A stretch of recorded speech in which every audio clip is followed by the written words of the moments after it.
फटाफट अंदाज में 100 खबरें एक साथ। आज जयपुर में राजस्थान बीजेपी विधायक दल की बैठक। शाम 4 बजे होने वाली बैठक में हो सकता है मुख्यमंत्री के नाम का फैसला। राजस्थान के मुख्यमंत्री पद के लिए वसुंधरा राजे की प्रेशर पॉलिटिक्स जारी। राज्य से मिल रहे हैं बीजेपी के विधायक। आवास पर लगातार पहुंच रहे हैं नवनिर्वाचित विधायक। चुनाव नतीजों के बाद वसुंधरा राजे से मिले विधायक। बाड़ेबंदी की खबरों के बीच दिल्ली में नड्डा से मिली थी राजे। लौटने के बाद फिर विधायकों के राजे से मुलाकात का सिलसिला जारी। बीजेपी विधायक किरोड़ी लाल मीणा ने कहा कि चुनाव परिणाम आने के बाद उनसे भी मिले हैं 17 विधायक, लेकिन ये किसी तरह की गोलबंदी नहीं। बाड़ेबंदी की खबरों को बीजेपी के विधायक किरोड़ी लाल मीणा ने किया खारिज। कहा केंद्रीय संसदीय बोर्ड जो भी निर्णय लेगा उसे सभी मानेंगे, मिलकर उस पर काम करेंगे। मध्य प्रदेश के अगले मुख्यमंत्री बनेंगे मोहन यादव। राज्यपाल ने दिया सरकार बनाने का न्योता। 13 दिसंबर को होगा शपथ ग्रहण समारोह। एमपी के डिप्टी सीएम बनेंगे राजेंद्र शुक्ला और जगदीश देवड़ा। बीजेपी नेता नरेंद्र सिंह तोमर होंगे एमपी विधानसभा के अध्यक्ष।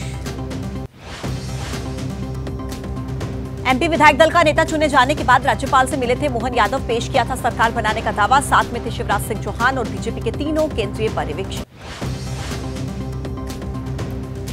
बीजेपी विधायक दल की बैठक में शिवराज सिंह चौहान ने रखा था मोहन यादव का नाम का प्रस्ताव। उज्जैन दक्षिण से विधायक मोहन यादव। शिवराज सरकार में थे उच्च शिक्षा मंत्री। एमपी के नामित मुख्यमंत्री मोहन यादव ने एबीपी न्यूज से कहा कि पीएम मोदी, अमित शाह और शीर्ष नेतृत्व ने पार्टी के एक कार्यकर्ता को सम्मान दिया।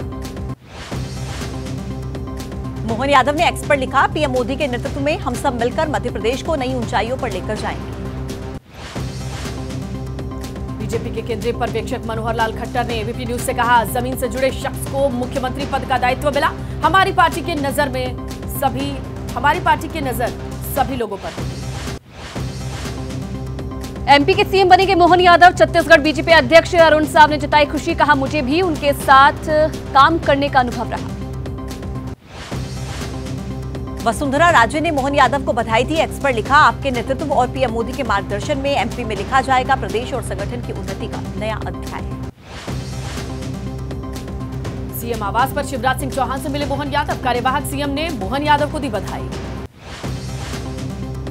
एमपी के डिप्टी सीएम बनेंगे जगदीश देवड़ा। एबीपी न्यूज से कहा कि किसी भी निष्ठावान कार्यकर्ता को बीजेपी दे सकती है पद। एमपी के मुख्यमंत्री पद के लिए मोहन यादव के नाम का ऐलान। घोषणा होते ही मोहन यादव का पुराना वीडियो वायरल। तलवार से करतब दिखाते नजर आए मोहन यादव। मध्य प्रदेश के अगले मुख्यमंत्री बनेंगे मोहन यादव। 13 दिसंबर को शपथ लेंगे। मनोनीत मुख्यमंत्री के घर की सुरक्षा बढ़ाई गई। एमपी के उज्जैन में मोहन यादव के घर पर जश्न। पत्नी ने कहा, यह भगवान महाकाल और पार्टी का आशीर्वाद है। आज संघर्ष का मिला परिणाम। मध्य प्रदेश के मनोनीत मुख्यमंत्री मोहन यादव की पत्नी सीमा यादव ने कहा, विधायक दल की बैठक के लिए जाते समय कहा था, बड़ी खबर आएगी। एमपी के मनोनीत सीएम की बेटी आकांक्षा यादव ने कहा, अनुशासन में रहकर करते हैं काम, हमेशा लोगों की मदद करते हैं। एमपी के डिप्टी सीएम बनेंगे राजेंद्र शुक्ला। नाम का ऐलान होते ही रीवा में समर्थकों ने जमकर मनाया जश्न। मध्य प्रदेश में होंगे 2 उप मुख्यमंत्री। राजेंद्र शुक्ला और जगदीश देवड़ा होंगे डिप्टी सीएम। नाम का ऐलान होते ही देवड़ा समर्थकों ने मंदसौर में मनाया जश्न। 13 दिसंबर को छत्तीसगढ़ में विष्णुदेव साय लेंगे सीएम पद की शपथ। रायपुर के साइंस कॉलेज मैदान में शपथ ग्रहण। पीएम मोदी, कई राज्यों के सीएम सहित कई नेता हो सकते हैं शामिल। 13 दिसंबर को ही साई कैबिनेट के कई और लोगों लेंगे शपथ। दोपहर 3 बजे शुरू होगा शपथ ग्रहण समारोह। 24 घंटे में तैयार होगा 50,000 लोगों की क्षमता वाला डोल।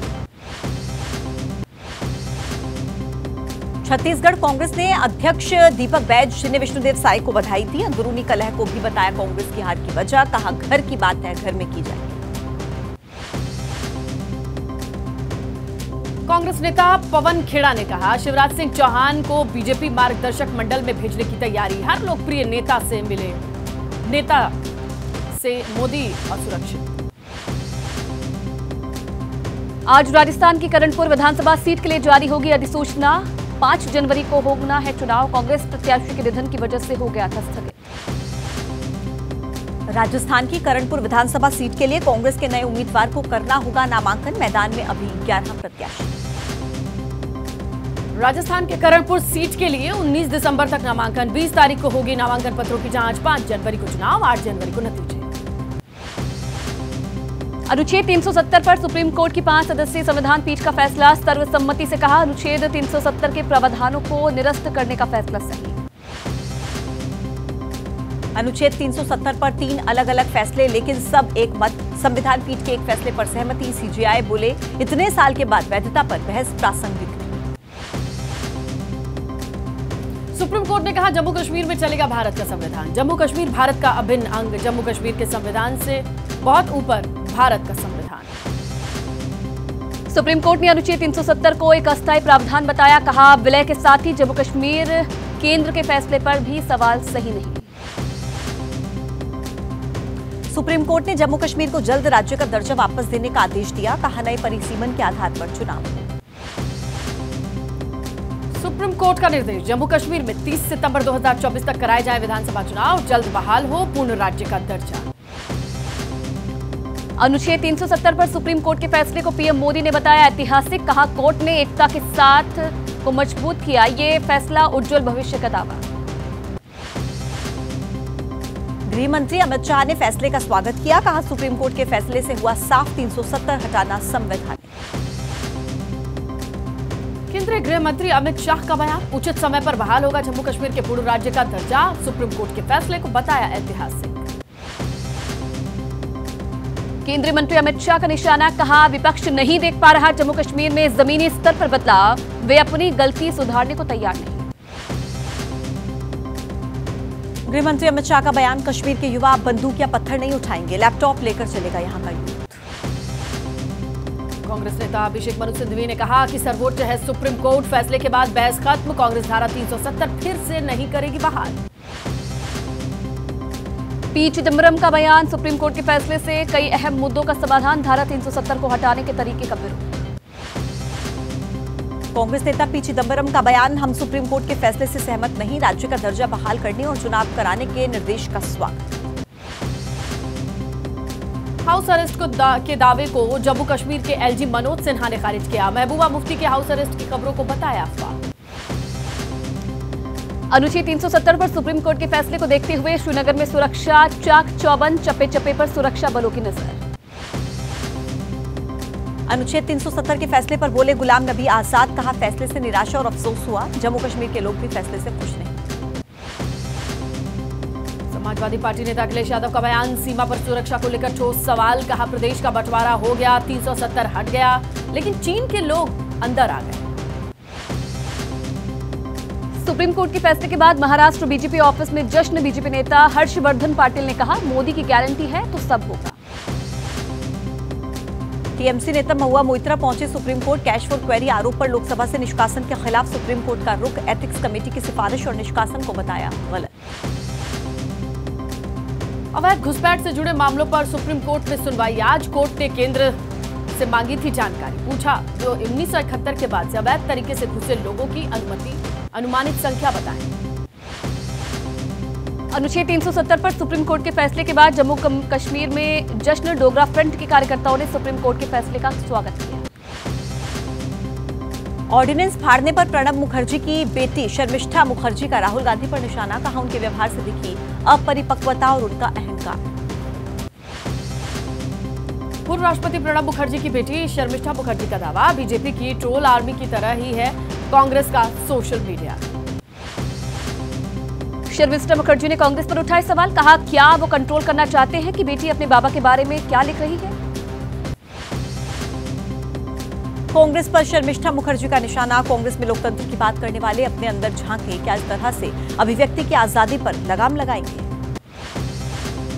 मनी लॉन्ड्रिंग मामले में पूछताछ के लिए ईडी ने हेमंत सोरेन को फिर तलब किया, आज पेश होने के लिए कहा। ईडी ने सोरेन को 14 अगस्त को भेजा था पहला समन। ईडी के समन के बीच झारखंड बीजेपी अध्यक्ष बाबूलाल मरांडी ने की सीएम हेमंत सोरेन से मुलाकात, रांची में दोनों नेताओं के बीच हुई बैठक। धीरज साहू के ठिकानों पर आयकर विभाग की छापेमारी जारी, सूत्रों के मुताबिक अब तक 353 करोड़ 50 लाख रुपए की नकदी बरामद। 6 दिसंबर को 3 राज्यों में शुरू हुई थी छापेमारी। धीरज साहू के रांची में बने घर से ही मिला 8 करोड़ कैश, 3 सूटकेस में मिली ज्वेलरी। झारखंड के अलावा उड़ीसा, वेस्ट बंगाल में भी रेड। ओडिशा के बलांगीर में मिले कैश की गिनती हुई खत्म। करीब 305 करोड़ मिला कैश। गिनने के लिए लगाई गई थी कैश गिनने की 25 मशीन और 50 बैंक कर्मचारी।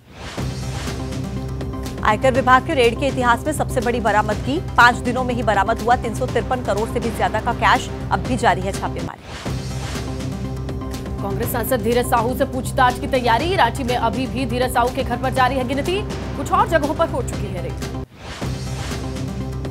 मराठा आरक्षण आंदोलन के चेहरे बने मनोज वारंगी पाटिल की तबीयत बिगड़ी। बीड के अस्पताल में इलाज जारी। अम्बा जोगई में सभा के बाद खराब हो गई थी तबीयत। आज दिल्ली में GPAI शिखर सम्मेलन पीएम मोदी उद्घाटन करेंगे। 2024 के लिए ग्लोबल पार्टनरशिप फॉर एआई का अध्यक्ष है भारत। पहलवान साक्षी मलिक का बयान। केंद्रीय मंत्री अनुराग ठाकुर के साथ भारतीय कुश्ती महासंघ के चुनाव को लेकर चर्चा। ब्रजभूषण से जुड़े किसी भी शख्स को चुनाव लड़ने से रोकने की मांग की। केरल में यूडीएफ कार्यकर्ताओं का प्रदर्शन। सदन के दौरान कांग्रेस और केएसयू कार्यकर्ताओं पर हमले का विरोध। आरोपियों की गिरफ्तारी की मांग। गुजरात और महाराष्ट्र के बीच बुलेट ट्रेन की तैयारी। अहमदाबाद के साबरमती में तैयार किया जा रहा है बुलेट ट्रेन जंक्शन। 1300 गाड़ियां खड़ी करने के लिए होगी जगह। यूपी के रायबरेली में कई मस्जिद से उतारे गए लाउडस्पीकर। तय समय से अधिक तीव्रता वाले लाउडस्पीकर बजने पर हुई कार्रवाई। आगे भी जारी रहेगी कार्रवाई। यूपी के फतेहपुर में केंद्रीय मंत्री साध्वी निरंजन ज्योति के कार्यक्रम के दौरान हुआ विवाद। 2 पक्ष में चली कुर्सियां और फायरिंग। 4 लोगों के खिलाफ मुकदमा दर्ज। तमिलनाडु में अवैध शराब को लेकर खुलासा। अवैध शराब बनाने के आरोप में एक शख्स गिरफ्तार। आरोपी के पास से मिली 20 लीटर अवैध शराब।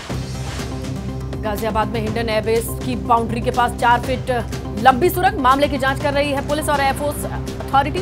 सीसीटीवी के जरिए सुराग तलाशने की कोशिश।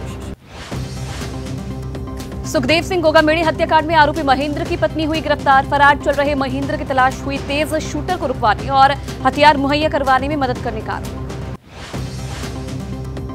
बिहार के मुंगेर में हथियारों की खरीद फरोख्त का मामला। पश्चिम बंगाल से हथियार खरीदने आए 3 लोग गिरफ्तार। 7 पिस्टल 14 कारतूस बरामद। 1,90,000 नकदी भी जब्त। कुशीनगर में नाबालिग लड़की से दरिंदगी के आरोपी के साथ पुलिस की मुठभेड़। आरोपी के पैर में लगी गोली। पुलिस ने आरोपी को पिस्टल के साथ धर दबोचा। मध्य प्रदेश के सतना में चलती ट्रेन में रेप की वारदात। पीड़ित लड़की ने की जीआरपी से शिकायत। छानबीन के बाद आरोपी को किया गया गिरफ्तार।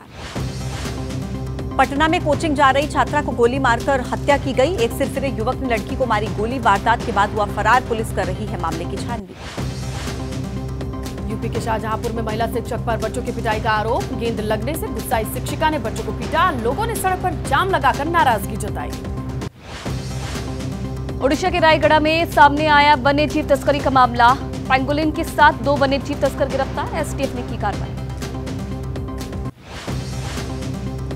यूपी के प्रयागराज में दुकान में लगी आग। ओल्ड सिटी चौक इलाके में दुकान में आग लगी। मौके पर फायर ब्रिगेड की कर्मियों ने आग पर पाया काबू। दिल्ली के कश्मीरी गेट इलाके में दुकान में लगी आग। आग बुझाने के लिए मौके पर पहुंचा फायर ब्रिगेड और 7 गाड़ियां। आग लगने से मौके पर अफरा तफरी। केरल के कोझिकोड में घर में लगी आग। घर में रखा सामान हुआ खाक। फायर ब्रिगेड कर्मियों ने मौके पर पहुंचकर बुझाई। तमिलनाडु के तिरुवरूर में बस और कार की आमने सामने की टक्कर। हादसे में 25 लोग घायल। तेज रफ्तार की वजह से हादसे की आशंका। राजस्थान के बीकानेर में पिकअप और ट्रक की टक्कर। हादसे में 4 लोगों की मौत। एक शख्स गंभीर रूप से घायल। आंध्र प्रदेश के चित्तूर में हाथियों का आतंक। ग्रामीण इलाके में उत्पात मचा रहे हाथी। प्रशासन ने जारी किया अलर्ट। रात के समय बढ़ाई गई गश्त। भारत और दक्षिण अफ्रीका के बीच दूसरा T20 मैच आज। बारिश की वजह से पहला मैच हो गया था रद्द। दूसरे मैच में भी बारिश की संभावना।